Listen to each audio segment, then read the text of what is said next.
안녕하세요. 협착증과 관절염 TV의 손영훈 한의사입니다. 자, 오늘은 많은 사람들을 고통스럽게 하는 대퇴골두 무혈성 괴사를 세 가지로 구분해 보겠습니다.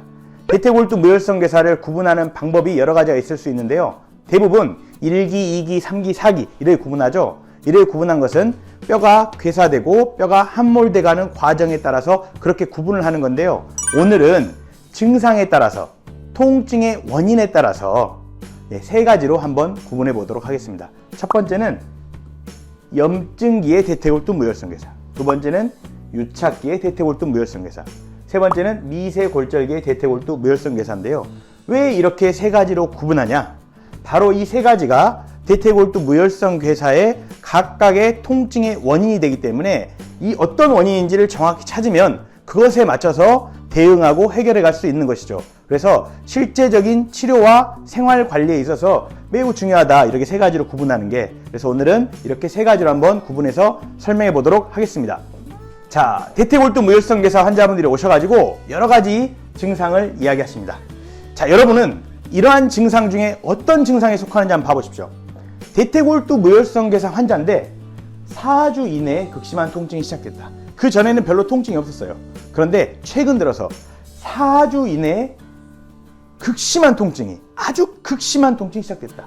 그 전에는 통증이 없다. 갑자기 4주 이내에 극심한 통증이 시작됐다. 자, 이게 무엇일까요? 바로 이것은 염증으로 인한 통증입니다. 자, 대퇴골두 무혈성 괴사가 돼 있어요. 그건 당연히 다 돼 있는 거고, 돼 있는데 갑자기 그 부위에 염증이 생긴 겁니다. 자, 그러면 이러한 극심한 통증, 염증으로 인한 극심한 통증은 어떻게 해결해야 될까요? 염증을 없애면 되겠죠. 지속적으로 은근한 오래된 통증이 있고 움직일 때 아프다. 예를 들어서 차를 탔다가 다리를 들어올려서 내릴 때 아프다든지, 계단을 올라갈 때 특히 더 아프다. 고관절이 움직여질 때 아프다. 그리고 지속적으로 은근한 통증이 있다. 자, 위와는 통증의 양상이 조금 다르죠. 네, 이것은 바로 유착으로 인한 통증입니다. 역시나 마찬가지로 대퇴골두 무혈성 괴사가 있어요. 그런데 여러 가지 중에 어떤 게 통증을 일으키냐면 뼈 주변에 붙어있는 인대의 유착. 그래서 인대들이 유착이 돼서 움직일 때마다 제대로 못 움직이고 뼈를 막 잡아당기니까 뼈의 골막에서 통증을 느끼는 겁니다. 그래서 유착형 통증. 자, 대퇴골두 무혈성 괴사 환자 중에 쩔뚝거립니다. 쩔뚝거리면서 발을 디딜 때마다 너무 아파. 발을 딛지도 못하게 통증이 있다. 그리고 이 통증이 4주 이내에 갑자기 발병한 게 아니라 계속되게 극심한 통증이 있다. 바로 이것은 미세골절. 대퇴골이 괴사되다가 안에서 미세골절들이 일어나는 겁니다. 미세골절로 인한 통증입니다. 그러면 이것은 어떻게 해결돼요? 미세골절을 해결해주면 되겠죠. 그래서 실제적으로 대퇴골두 무혈성 괴사 환자분들의 통증을 잘 관찰해 보니까 염증형, 유착형, 미세골절형 이렇게 세 가지가 있더라. 그리고 이 세 가지 중에 어떤 것인지를 찾아서 그것에 맞게 치료하고 대응해 주는 게 중요하더라. 이것이 포인트입니다. 자, 먼저 염증형 대퇴골두 무혈성 괴사 해결을 위해서는 염증을 해결해야 돼요. 자, 염증을 해결할 수 있는 좋은 방법 없을까요? 저는 첫 번째로 좋은 방법은 수면이라고 생각합니다. 잠을 일찍 자야 돼요. 내가 갑자기 4주 이내에 극심한 통증이 시작됐다면 잠을 일찍 자야 돼. 그리고 푹 자려고 해야 돼. 근데 일찍 잠도 안 오고 푹 잠들기도 어렵다면 거기에 맞는 치료가 필요해요. 자, 또 한 가지 중요한 치료를 말씀드리겠습니다. 한의학의 동의보 가면은 삼두탕이라고 하는 처방이 있어요. 네? 매우 염증에 좋다고 하는 처방인데요. 세 개를 뜻해요. 두는 뭐예요? 콩이에요, 콩. 세 가지 콩으로 끓인 탕이에요. 세 가지 콩이 어떤 걸까요? 자, 첫 번째는 흑두. 우리가 이걸 서리태라고 하죠. 두 번째는 녹두. 세 번째는 적소두. 팥이에요, 팥. 적소두. 콩 세 가지를 같은 양을 넣고 물을 충분히 넣은 다음에 끓이고 이를 식혀서 냉장고에 넣어놓고 수시로 드세요. 염증이 잘 생기는 체질에 아주 좋은 치료입니다. 또 여러 가지 항염증 처방도 할 수 있어요. 한약을 이용할 수도 있고 양약을 이용할 수도 있겠죠. 네, 삼두탕 꼭 기억하시고요. 자, 두 번째, 지속적으로 통증, 움직일 때마다 은근한 통증이 있는 이 유착을 해결하기 위해서 어떻게 해야 되냐? 유착은 굳어있는 것이기 때문에 어떻게 해줘야 돼요? 뜯어줘야 돼요. 가장 효과적인 방법이 한의학적 방법 중에 도침 치료입니다. 도침은 끝이 미세한 칼날로 되어 있죠. 그래서 굳어있는 걸 풀어버릴 수가 있어요. 바늘 모양의 일반 침은 자극을 하는 데 좋지만 끝이 미세한 칼날 모양의 도침은 뜯는 데 좋아요. 그래서 유착으로 인한 통증에는 도침이 좋다. 또 다시 유착이 안 생기도록 해야 되겠죠. 그러기 위해서는 혈액순환 처방을 씁니다. 여기에는 사물탕이라든가 육미주황탕 같은 처방을 씁니다. 자, 마지막으로 정말 극심한 통증이 오래되고 발을 쩔뚝거리고 가장 치료하기 어려운 미세골절.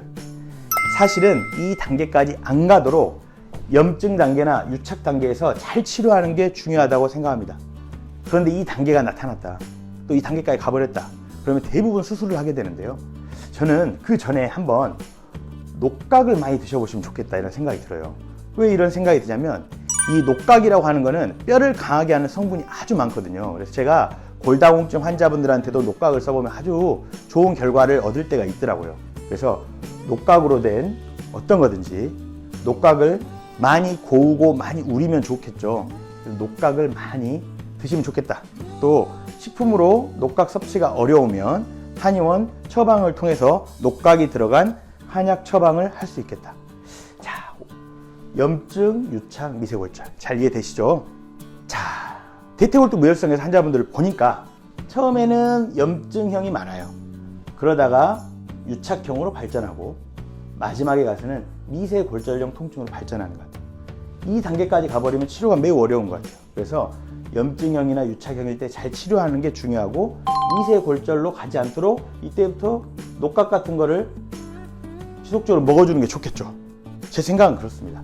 그래서 이 세 가지를 지속적으로 치료하고 예방하는 것이 필요한데 염증형, 유착형에 비해서 미세골절형의 치료가 너무 어렵더라. 그래서 초기일 때 잘 치료하는 게 중요하다. 이야기를 강조해서 드립니다.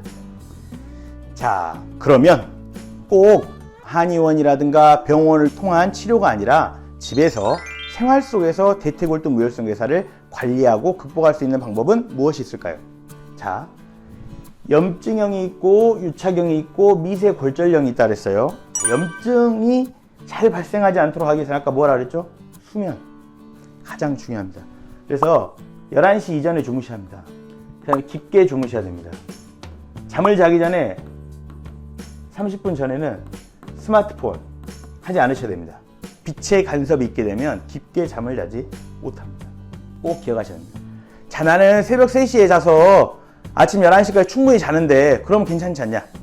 동의보 가면은 이상하게도 11시부터 1시 사이, 즉 옛날 말로 자시예요. 자시.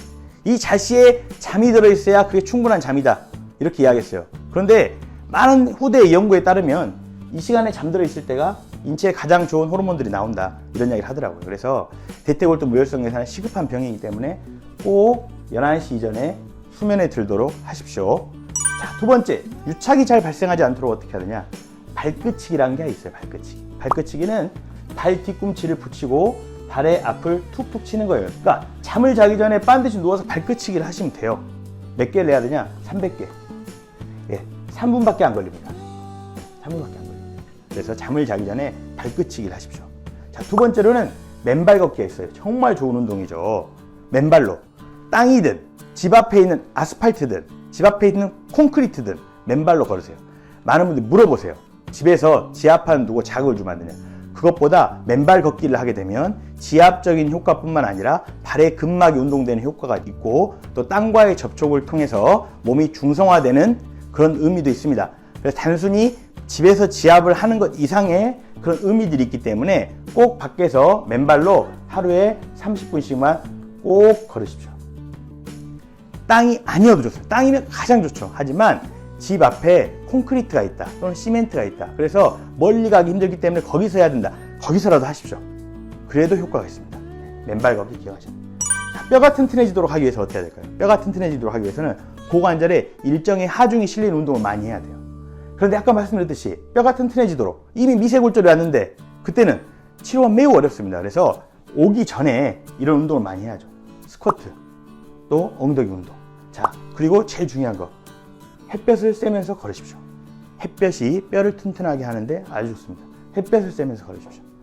그래서 뼈는 괴사와 미세골절이 오기 전에 예방하고 치료할 수 있도록 미리 관리해야 된다. 이 말씀을 드리겠습니다. 자, 오늘은 대퇴골두 무혈성 괴사를 세 가지로 구분해서 각각 어떻게 치료할지, 각각 어떻게 생활관리를 할지 알아보았는데요. 다시 한번 강조드리자면 염증, 유착, 미세골절로 발전해 가요.